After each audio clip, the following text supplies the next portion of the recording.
Today's iPhone event will be a test of trust for Apple. From a distance, today may look like any other early September Apple event. New iPhones, new features, and accessories, and a couple of updates to the rest of the company's prodigiously successful product portfolio. But look a little closer, and you'll see some challenges that Apple hasn't had to face before. They all relate to the fundamental issue of trust, something that Apple has enjoyed in unconditional form in the past, but will now have to justify and reinvigorate anew. This will be the first iPhone launch following a decline in iPhone sales. It is also expected to be the first time that Apple has kept roughly the same iPhone design for 3 years running. And the one significant design change Apple is making is the thing people are most wary of, the removal of the headphone jack. Then there is also the anticipated Apple Watch 2, coming at a time when most people still need convincing of the benefits of smartwatches. For most of this century, Apple's eccentricities and deviations from the mainstream PC, smartphone, or tablet market have been greeted with a trusting optimism. This is the company that called Blu-ray a bag of hurt, chopped DVD drives, and Ethernet ports off its most popular laptops, and pioneered the use of non-replaceable batteries for the sake of aluminum unibody design neatness.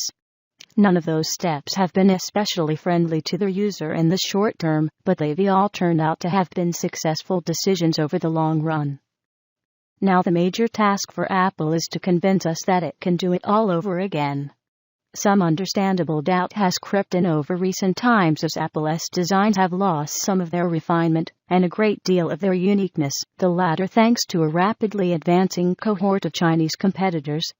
Is it really okay for Apple to serve up the same aluminum unibody shell as it has been offering since the original iPhone 6? Even the anticipated alteration to the antenna lines was already preempted by the Meizu Pro 6 in April. The Pro 6 also has a version of Apple's 3D Touch, which is in itself a feature that was much touted last year, but poorly, if at all, utilized in the time since.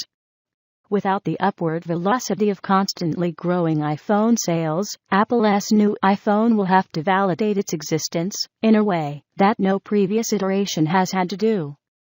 Consumers are now better informed, more demanding, and more price-sensitive than ever, and Apple will have to give them some reason to desire a broadly unchanged device.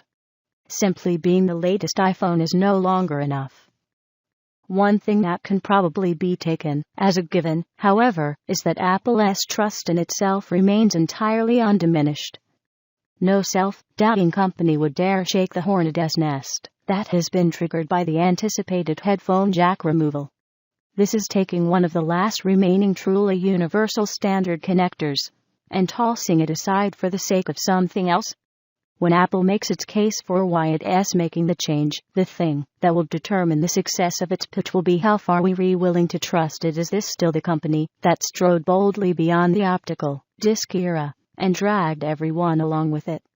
Or is it the one that left the 2015 MacBook underpowered and, with just one USB-C port, comically underconnected?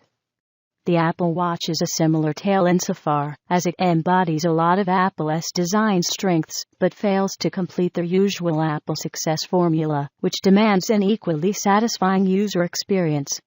Like all other smartwatches, the watch remains a work in progress, undergoing vast changes in its interface as Apple works out the kinks in its software. This sort of open beta product development is more in line with Samsung's habits than Apple's, but we've seen it bear fruit for other companies, and it might not be the worst strategy in the long term. Embedded in every challenge is an opportunity, and for Apple today, that opportunity is to tie off a lot of loose ends. The so far underwhelming 3D Touch can be set on a path to widespread usefulness. The Apple Watch can be rebooted with the benefit of all the months of learning Apple has gained from its first iteration. And the long-running, rumor-fueled controversy around the headphone jack can be set into its proper context. iPhone sales may have been slumping lately, but that is not because the phone itself has become any less useful. It just hasn't kept growing and improving the way that cheaper rivals have, and now Apple finds itself facing stiffer competition. To reclaim our trust, Apple has to show the same level of uncompromising polish and precision that has characterized its past products, both in their design and usability, with its new initiatives. That won't be easy, and there are more questions surrounding this new iPhone than ever, but Apple doesn't like doing things the easy way anyway.